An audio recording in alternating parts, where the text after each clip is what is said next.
રાંધણછઠના દિવસે ચૂલા કઈ રીતે ઠારવા જોઈએ, તેમજ રાંધણછઠના દિવસે અમારે કઈ કઈ પૂજા વિધિ કરવી જોઈએ, કેવી રીતે કરવી જોઈએ, આવા અનેક પ્રશ્નો આવ્યા છે. ત્યારે આ પ્રશ્નોનો ચોક્કસ જવાબ આપી રહ્યો છું.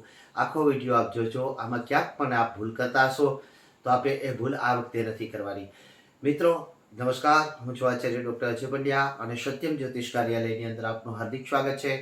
મિત્રો, હું દર વખતે આપને એક એક સેકન્ડ સહિત કઈ તિથિ ક્યારે છે અને ક્યાં કઈ સેકન્ડે કઈ તિથિ ચાલુ થાય છે સર્વત્ર વાત લઈને આવું છું. પરંતુ આ વખતે આપણે વધારે દ્વિધા જેવું છે ને, એટલે હું સેકન્ડનો હિસાબ નથી આપતો, પરંતુ રાંધણછઠ ગુરુવાર તારીખ 14/8/2025 રોજ છે. હવે આ દિવસે આપણે ચૂલા કઈ રીતે ઠારવાના છે, તો આ ચૂલા ઠારવાનું એક ખૂબ જ સુંદર રીતે જે શાસ્ત્રોક્ત અનુસાર આપણે ચૂલા ઠારવા જોઈએ અને શા માટે આપણે સીતરામાની જે પૂજા કરવી જોઈએ, કઈ રીતે કરવી જોઈએ, આ તમામ વાત લઈને હું આવ્યો છું. મિત્રો, અત્યારે ચૂલા ઠારવાની આપણે વાત કરી રહ્યા છીએ, પરંતુ અત્યારે જનરલી વધારે પૂરતા ગેસનો ઉપયોગ થાય છે, ગેસના ચૂલાનો ઉપયોગ થાય છે. તો આપણે કઈ રીતે પૂજન કરવું જોઈએ મિત્રો? તો આના માટે આપણે પહેલી વાત એ લેવાની છે કે આંબાના પાન સાથે રાખવાના છે, કંકુ સાથે રાખવાનું છે, અક્ષત સાથે રાખવાનું છે, દીપક એટલે કે દીવો પણ ફરજિયાત આપણે પેટાવો છો. આપણી રસોઈ પરિપૂર્ણ થઈ ગયા પછી સારા મુહૂર્તની અંદર આપણા ભૂદેવને પૂછી લેવાનું કે ક્યારે ચૂલા ઠારવાનું શ્રેષ્ઠ અને સારું મુહૂર્ત છે. આ મુહૂર્તની અંદર આપણે શું કરવાનું છે? તો પેલા આપણે ચૂલો જે છે એને સ્વસ્થ રીતે સાફ કરી નાખવાનો છે. એમાં જે તે કાંઈ ઢોરાળું હોય, તેલ ઢોરાળું હોય કે જે કાંઈ આપણે રસોઈ કરી હોય, લોટ ઢોરાળો હોય કે અન્ય કોઈ વસ્તુ લો, એને પરિપૂર્ણ રીતે સાફ કરી નાખવાનું છે. સાથે ગંગાજળ અથવા તો ગૌમૂત્રની પર છંટકાવ કરી દેવાનો છે. પછી જેટલા ચૂલાના બર્નર હોય અથવા તો જે ચૂલો હોય તેની સમક્ષ આપણે સ્વસ્તિકનું નિશાન કરવાનું છે. સાથે સાથે મા ભગવતીની કૃપા પ્રાપ્ત કરવા માટે થાય અને આપણે કદાચ શક્તિ સ્વરૂપી આ ત્રિશૂળનો પણ આપણે દોરી શકો છો. સ્વસ્તિક ઉપર અક્ષત અને મગ પણ રાખી શકો છો. પરંતુ આની પહેલાં આપણે દીપક જલાવવાનો છે, કારણ કે જ્યોતમ જ્યોતમ પરાગત્ય જ્યોતનામ સમર્પિતમ પૃથ્વીલોકે જ કર્મ સાક્ષી દીપક ઇતિ ફલમ પ્રાપ્યતમ. જો પરિપૂર્ણ ફળ જોતું હોય તો દીપકની સાક્ષી અવશ્ય જોઈએ છે. એટલે પ્રથમ આપણે એક ચોખાની ડગલી કરી તે ચૂલા પર અને ત્યાં એક દીવો ફૂલ વાટનો પેટાવવો જોઈએ. અહીંયા આડી વાટનો દીવો મારી દ્રષ્ટિએ ન પેટાવવો જોઈએ. આપણે ફૂલ વાટનો દીવો કરવાનો છે.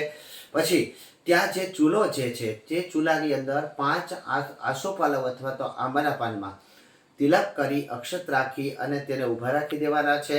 અને સાથે સાથે આપની પાસે જો સીતરામાનો ફોટો હોય અથવા તો સોપારી એક રાખી તેમાં સોપારીમાં સીતળાનું સ્મરણ કરી અને તે સોપારીને પહેલાં ગંગાજળથી સ્નાન કરાવી, પછી એમાં તિલક કરી અક્ષત પધરાવી પુષ્પથી એનું પૂજન કરવાનું છે.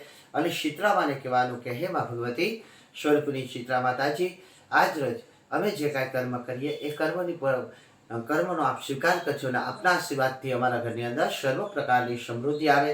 આ કરી સર્વત્ર રીતે ચૂલા ઠારી દીધા પછી મા ભગવતીની આપણે આરતી ઉતારવાની છે. અને આ આરતી આપણે 5 વાટોની કરો તો વધારે સારું, અન્યથા આપણે આ આરતી સારી રીતે કરવાની છે. ને એવું સ્મરણ કરવાનું, આપણે જો મૂર્તિ હોય અથવા તો ફોટો હોય તો વાત અલગ થઈ ગઈ, પણ સોપારી હોય તો પણ એવી રીતે ચતુષ્ટયામી પાધ્યા 4 વખત પગમાં માતાજીની આરતી ઉતારતા હોય એવી રીતે કરવાની. દ્વિત્યમ નાભી ગર્ભે હૃદય તથા 2 વખત નાભી અને ગર્ભ તરફ આરતી ઉતારતા હોય એવી રીતે કરવાનું છે. એકસ્ય મુખાહા, એક તરફ એના એક વખત એના મોઢા તરફ, સપ્તમ અંગ અંગસ્ય 7 વખત અંગે અંગને આપણે આરતી ઉતારવાની છે. કોઈ પણ દેવી દેવતાની જો કે મારી દ્રષ્ટિએ આરતી આવી રીતે જ ઉતારી શકાય. એટલે શીતળામાનું જે છઠ્ઠે દિવસે શીતળામાનું આપણે રાત્રે પૂજન કરી અને માતાજી ભગવતી પાસે આશીર્વાદ માંગવાના છે. અને આ જ રીતે ચૂલો ઠારવાનો હોય છે. ઘણા લોકો એમને ચૂલો ઠારી નાખે છે, પરંતુ એ ઠારો આપ રહ્યો છો એ વાત બરાબર છે, પરંતુ અહીંયા આપ ફળના અધિકારી નથી બનતા. એટલે રાંધણછઠના દિવસે આપ ચૂલો આવી રીતે ઠારજો. રાંધણછઠના દિવસે રાત્રે શુભ મુહૂર્તની અંદર ચૂલો ઠારી દેવાનો. અને સાતમને દિવસે આપણે જે કરવાનું છે આગલા વિડીયોમાં આપણે આપીશ. સાતમ ક્યારે છે, અષ્ટમી ક્યારે છે, તો નિહાળતા રહો મારા વિડીયોને. અને મારી યુટ્યુબ ચેનલ ડૉક્ટર અજય પંડ્યાને આપણે સબસ્ક્રાઈબ ન કરી હોય તો સબસ્ક્રાઈબ કરી લેજો, બેલ આઇકોનનું બટન દબાવી દેજો, જેથી કરી હિન્દુ સંસ્કૃતિને લગતા હું કોઈ પણ વિડીયો ઉતારું ત્યારે સૌથી પહેલાં આપને પ્રાપ્ત થાય. નમસ્કાર, જય મહાદેવ.